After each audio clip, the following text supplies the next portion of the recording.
નમસ્કાર મિત્રો, આજના સમાચાર આધાર કાર્ડને નિયમોને લઈને અગત્યના સમાચાર આવ્યા છે। આજના સમયમાં આધાર કાર્ડ એક મહત્વપૂર્ણ સરકારી ડોક્યુમેન્ટ છે। આના વિના તમે કોઈ પણ સરકારી યોજનાનો લાભ મેળવી શકશો નહીં। લાડલી બહેના યોજના હોય કે પીએમ કિસાન સન્માન નિધિ હોય, પ્રધાનમંત્રી આવાસ યોજના કે આધાર કાર્ડ દરેક યોજનામાં જરૂરી છે। તમને જણાવી દઈએ કે આધાર કાર્ડના નવા નિયમો અનુસાર 18 વર્ષથી વધુ ઉંમરના લોકો હવે રજીસ્ટ્રેશન કરાવ્યાના 6 મહિના પછી જ આધાર કાર્ડ મેળવી શકશે। આ માટે સામે આવી રહેલી નવી માહિતી અનુસાર આધાર કાર્ડના વેરિફિકેશનને લઈને ફેરફાર કરવામાં આવ્યા છે। યુનિક આઇડેન્ટિફિકેશન ઓથોરિટી ઓફ ઇન્ડિયાએ એટલે કે UIDAI 18 વર્ષ અને તેથી વધુ ઉંમરના લોકો માટે આધાર કાર્ડ બનાવવા માટે એનરોલમેન્ટ નંબર સંબંધિત નિયમોમાં ફેરફાર કર્યો છે, જેના કારણે તેની પ્રાપ્તિ માટેની મહત્તમ સમય મર્યાદા ઘટાડીને 6 મહિના કરી દેવામાં આવી છે।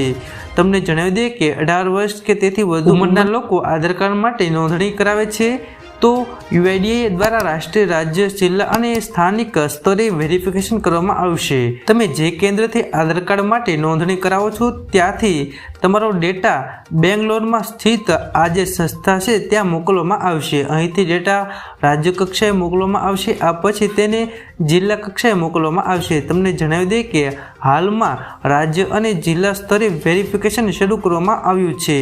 10 વર્ષ જૂનું આધાર કાર્ડને 2 રીતે અપડેટ કરી શકાશે। ઓનલાઈન ફ્રી અપડેટની તારીખ 3 વખત લંબાવવામાં આવી છે।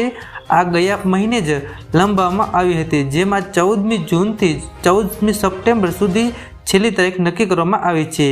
જો તમે ઓફલાઈન અપડેટ કરો છો તો આવી સ્થિતિમાં તમારા બાયોમેટ્રિક ડેટામાં ફિંગરપ્રિન્ટ, આઈરિસ સ્કેન અને ફેસ ઓથોરેન્ટિકેશન પણ કરવામાં આવી રહ્યું છે।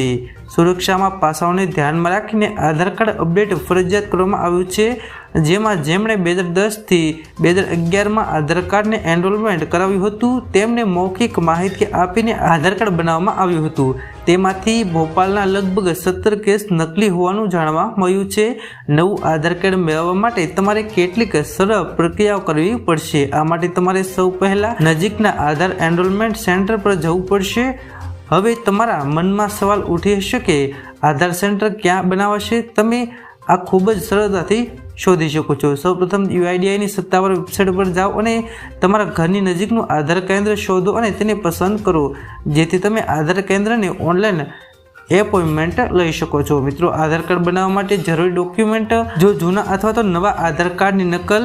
જો તમે માહિતી ફરીથી અપડેટ કરવા માંગતા હો તો આધાર સેવા કેન્દ્ર જતા પહેલા તમારે મહત્વપૂર્ણ દસ્તાવેજ સાથે લેવાનું રહેશે।